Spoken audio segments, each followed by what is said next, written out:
बच्चे बच्चों आज एक गांव था जिसमें किसान रहता था। एक गांव में किसान रहता था, अपने खेत में काम कर रहा था। ठीक है, शाम होती है, काम करके वो वापस जाता है। तो जब वापस जा रहा था तो उसके नाक में खुशबू आती है, जो कि किसकी होती है? मिठाइयों की। तो सुनता है, सुनते सुनते आगे बढ़ता रहता है। अब आगे बढ़ते बढ़ते वो उसी दुकान पर पहुंच जाता है जहां क्या होती है? बहुत सारी मिठाइयां लगी होती है। और फिर सोचता है कि अगर हमको मिल जाए तो फिर बहुत अच्छा हो जाए। तो हम क्या करेंगे? इतनी अच्छी खुशबू आ रही है तो इसका स्वाद भी क्या होगा? बहुत ही अच्छा होगा और टेस्ट वाला होगा। तो जाता है, लेकिन बाद में फिर सोचता है कि पैसे तो है नहीं हमारे पास उतने कि मैं मिठाइयों को खरीद सकूं। तो चलो रामलाल क्या करते हैं, घर चलते हैं और फिर कभी जब प्रबंध होगा तो फिर वापस इस दुकान पर आएंगे। तो जो लौट नहीं रहा था तब तक जो दुकानदार होता है वो पेट पर हाथ रगड़ते हुए कहता है, भैया भैया पैसे तो देते जाओ।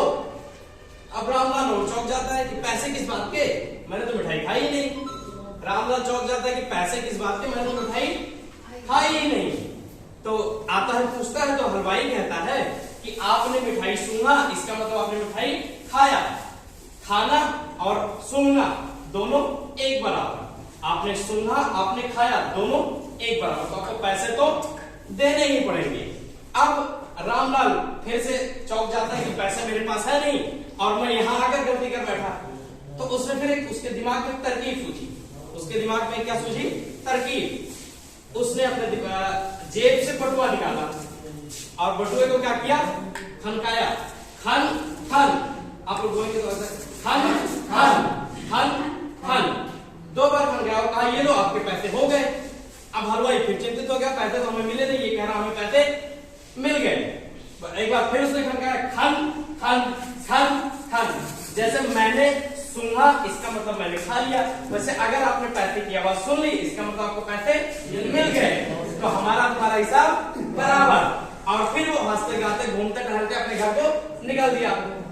अच्छा, इस कहानी से हम ये कहा, इसको हम ये कह सकते हैं बच्चों, जैसे को तैसा। बिल्कुल सही, हम ये कह सकते हैं जैसे को तैसा। इसका मतलब ये है कि हमें किसी भी काम को करने से पहले पूरी सूझबूझ कर लेनी चाहिए। अगर हम सूझबूझ से काम करते हैं तो हमें हर समस्या का हल मिल जाता है। तो कहानी का शीर्षक क्या हुआ? जैसे को तैसा। जैसे को तैसा। Thank you Sanjay.